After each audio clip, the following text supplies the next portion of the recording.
you are asking us to believe, the whole administration, that everything we did worked, and so basically problem solved, game over, man. There is no more nuclear weapons program, so we can just walk away from this. Everything's done. We achieved all of our objectives. Time for another parade. Only there's no evidence that that's the case here. And during the question and answer part of that same press conference here, Secretary Hexus was saying, hey, we've heard lots of information that the thing was moved. Some of this material was moved prior to it. Here's what he had to say to that. There's public imagery available saying that highly enriched uranium was moved out of Fordo before the strikes. Is that accurate? Have you seen that? There's nothing that I've seen that suggests that we didn't hit exactly what we wanted to hit in those locations. Okay, again, that's not the question that was asked.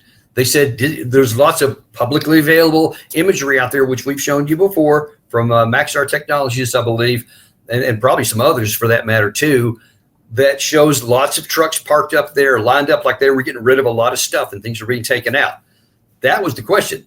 Did they take the stuff out? I.e., even if the bomb worked, flawlessly like you want it to, went down 30 stories through all that material the president mentioned, what if there was nothing there to hit? And instead of answering that question, Secretary Hexus answered a different question, which is we hit everything we aimed at.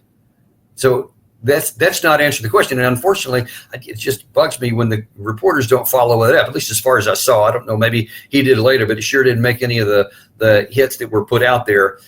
That you answered a different question than I asked. So the question remains, as far as I'm concerned, is there credible intelligence that they moved that material out of there before it happened? I know I've seen some leaked intelligence that suggests, yes, it was, or that we just don't know where it is. We don't know whether it was down there, whether it was moved somewhere else, etc. Just be accurate and honest with us. But don't say, we want this to be true, so we're just eschewing everything else and insulting anyone who says anything to the contrary and that's preposterous and all this kind of stuff. Like, basically, how dare anybody in the world, or in America specifically, question what we said? And in fact, that was also a part of this process. They said, hey, what gives you so much confidence? And Secretary Hexus is going to talk about the CIA director. I don't know about you, this did not exactly fill me with a lot of confidence. I was reading from the CIA director's statement, which came out last night. CIA, again, they do the BDA, they do the assessment.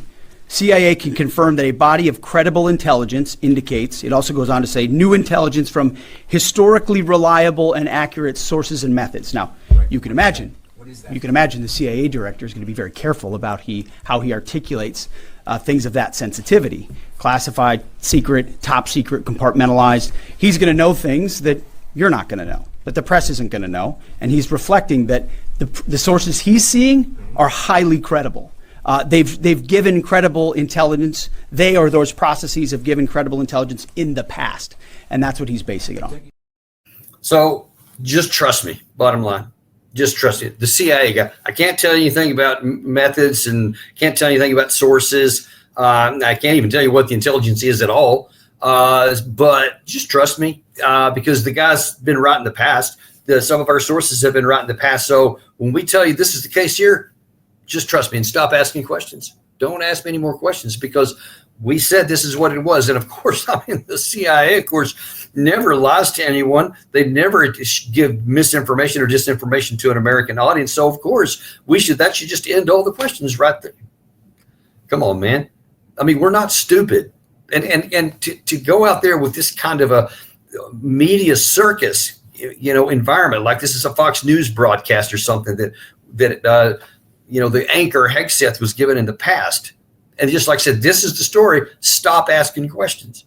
Well, I doubt that's going to work. I haven't been able to see. I've just got all this stuff shortly before coming on the air here, so I haven't had a chance to see some of the reaction. But from those that I have personally queried, people who have good sources for intelligence folks of their own right in the United States, they are far from convinced. In fact, they have more questions after this briefing than they had before it. Because again, we keep having to go back to that central question, upon what do you have so much confidence? Now, this whole press briefing was spawned because of a Truth Social post that President Trump put out over the weekend, I believe it was, or maybe it was a day before. I can't remember the exact date, but I do remember the tweet very clearly, or the post, where he was angry because people were questioning whether this stuff had actually worked. And he's trying to make the case that this is an insult to the airmen, to the Air Force folks, and to the mission control people, everybody who had part of this, questioning their patriotism, their capacity. No. Zero of that. I can't speak for anyone else, but I can speak for me. I have no questions about the professionalism, the capability of our armed forces and the people who actually are conducting these things. That bunker buster is a clearly very powerful weapon. Whether it's as powerful as claimed and whether it can do the things we want it to, that's very much open to question. But the fact that it can go down some of those distances, that it does have this explosive penetration capability, is a testament to the R&D kind of processes that we've done and the development, whatever. The people who dropped the weapons, the people who went through airspace, all that stuff, that's all very good. And some of the Tomahawks that were fired from the ship, some of the Navy personnel, those all appear to have hit right on target, because I know they hit some of the above ground facilities that was mentioned there. And by the way, probably didn't mention that about the Witkoff part there. When he talks about some of the above ground facilities that have been destroyed, that's almost certainly accurate, because we do have the capacity to go and take care of that stuff. We just don't have any knowledge about what happened underneath. And we're just asked to trust the CIA director, which is kind of the silliest thing in the world. That's like saying, hey, trust the big bad wolf that he didn't do anything with Little Red Riding Hood. Probably didn't, but just trust me. There's some history there that make me not want to trust. So if you're looking to try and convince the American people using that as your go-to advice and your go-to evidence, probably not a good plan. Probably not going to do anything but cause more questions and cause less trust underneath it. That's certainly the reaction it's having on me. If the press conference ended right there, that's kind of where it would be too. My confidence coming out would be less than it was going in, and I would have more questions than I did. But holy cow, that's not where it ended.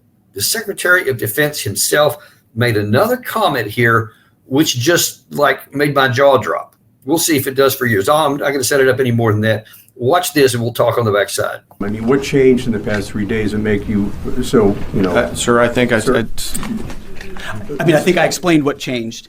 There was a great deal of irresponsible reporting based on leaks, preliminary information in low confidence. So you bring the chairman here, who's not involved in politics. He didn't do politics. That's my lane to understand and translate and talk about those types of things. So I can use the word obliterated. He could use defeat, destroyed, assess, all of those things. But ultimately, we're here to clarify what these weapons are capable of, which anyone with, two eyes, some ears, and a brain can recognize that kind of firepower with that specificity at that location and others is going to have a devastating effect. So we all recognize there will be days and weeks ahead. That's why yesterday I said, if you want to know what's going on at Fordo, you better go there and get a big shovel, because no one's under there right now. No one's under there able to assess, and everyone's using reflections of what they see. And that's why the Israelis, the Iranians, the IAEA, the UN, to a man and to a woman who recognize the capability of this weapon system, are acknowledging how destructive it's been. So that's what's changed. Are you kidding me? He just mentioned we don't have any idea what happened. Unless you have a big shovel, he said, because the Iranians, the Israelis, the IAEA, nobody's been down there. Consider the ramifications of that. He started off by talking about, he may use, defeat or destroy, but I may use obliterated. Okay, if you know anything about the English language and you have a dictionary and you look up the word obliterated, it don't mean something happened and who knows what, but I guess it was bad. It has a very specific meaning. It means destroyed, utterly taken, wiped out, obliterated, not just damaged, but wiped out. I mean, it's a really strong term. And then he drops that bomb where he admits he has no idea. Not the Israelis. He claims not even the Iranians. And there may be some truth to that too. They may not have sent anybody down there yet. Because I think I said this the last time we talked about this. If you had just hit a nuclear facility before I sent anybody anywhere, I want to, to have an assessment to make sure that there's not nuclear fallout. And before you go down these 30 stories or whatever, however they have the tunnel dug underneath and the entrance facilities, et cetera, you're going to have to go very, very careful and taking readings all the time through as you go through to make sure that, you're not going to send somebody to their death to get a radiation poisoning or something. I don't know how long that's going to take. And I'm sure that there's nobody that wants to know more about this other than Donald Trump. than the Iranian leadership. So they have a very high motivation to go down there. But so far, at least as far as we know, they haven't done that.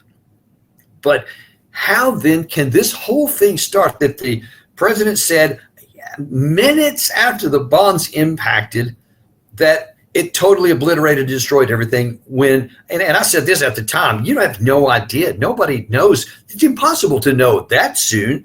I mean, even if the Iranians went in a couple of days later and they went quickly and didn't worry about their radiation risk, et cetera, it's going to take some time to get down there. So the fact that he said that right away, I knew there was no chance, zero chance that was accurate. It was a hope.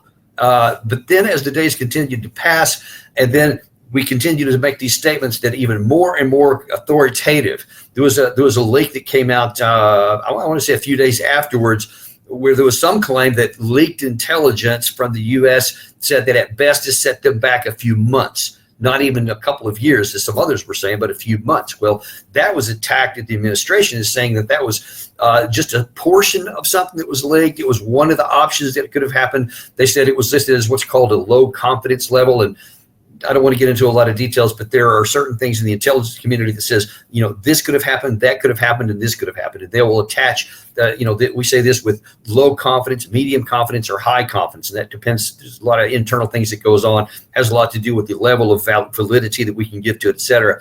And so what's being reported, and I have no way to know if even this is true, they said that was one that was done with a low confidence measure.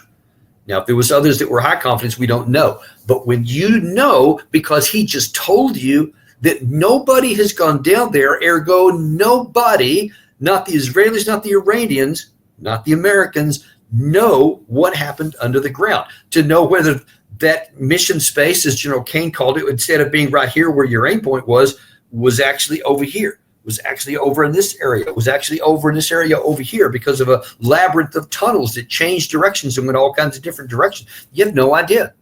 Nobody does until they go down there to find out. And it's not like the Iranians are going to validate that for you and hold a press conference of their own and saying, well, we went out, yeah, turned out that President Trump was right. Or, well, you know what, because of the way we built this stuff, we're good to go. They're never going to tell you that. They're never going to tell you that because they're not stupid. Because they're not going to get help and additional information to their enemies, the people who have tried to kill them, us, unfortunately. And so they will be silent about this. Bottom line is you're not going to know. And so for the president and his senior administration officials to go to length to tell you that just trust us everything. The CIA said it. The president said it. Just Witkoff said it. The Secretary of Defense said it. The chairman of the Joint Chiefs of Staff said it. Just trust everybody, even though they themselves don't know. And listen, there is a cost to this, folks. This is not just an eye-rolling kind of thing. This is not just just more of the same.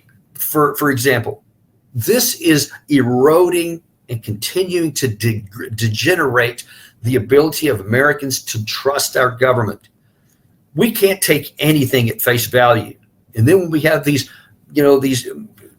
television show practical newscast kind of presentations that come on to try and convince you otherwise, and you had Witkoff saying it's insulting and it's absurd to suggest that this didn't destroy it. For Secretary of Defense to say, after showing that really impressive video where all this fire came out of the tunnel and all this kind of stuff, that anybody with two eyes and a brain in their head can see that obviously, no, anyone who has two eyes and a brain can see that in a video that you very carefully scripted showed that about 30 feet into dirt of a perfectly set up test site that this thing came in there and blew up.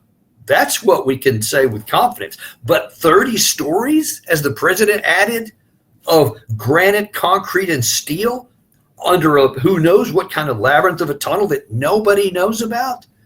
And yet you want us to just ignore all that stuff. That erodes our trust. And that makes the next time you come out there for a press conference and you tell us anything, the default position going in is, I'm not going to believe a word of this until I can validate it, until I can believe it with my own ears. And that's a bad place to be, folks. That is a dangerous place to be. We don't want to get to a position to where we can't take anything at face value that our government says. There's too many histories. There's too much tradition. There's too much evidence that we have intentionally told things to our own people that were untrue.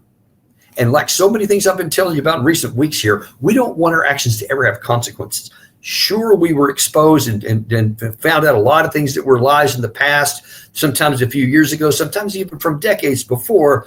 We just don't want there to be any consequence. Yeah, we lied before, but trust me on this one. It doesn't work there. It doesn't matter how much you want it. It doesn't matter how many graphics you have it, how many cool videos. It doesn't matter anything like that. You sow distrust, you will reap distrust.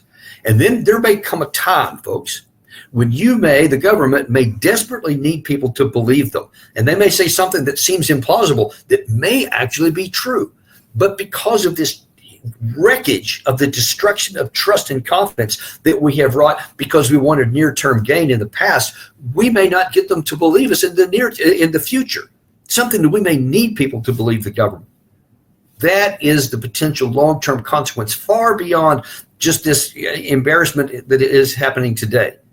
So things do have consequences, whether you want them to or whether you don't. That is a fact. That's how it's going to continue to work. Listen, if you haven't, I think that it's going to be shown before this. If you haven't seen it already, though, go back to our channel, watch the video with Ted Pulse, because he's going to have a lot of detailed information. I myself am really eager to see what he has to say. Check it out soon. But Daniel Davis Deep Dive will continue to bring you all the information as it breaks, even if I'm on vacation in London, England, or Paris, like I was yesterday with the family. More on that another day. Sorry, it couldn't really fit here. But anyway, bottom line is, we're looking out for you, folks, because we are unintimidated and uncompromising. We will bring you the truth, whatever it is, whenever it comes out. Thanks, and we'll see you next time on Daniel Davis Deep Dive.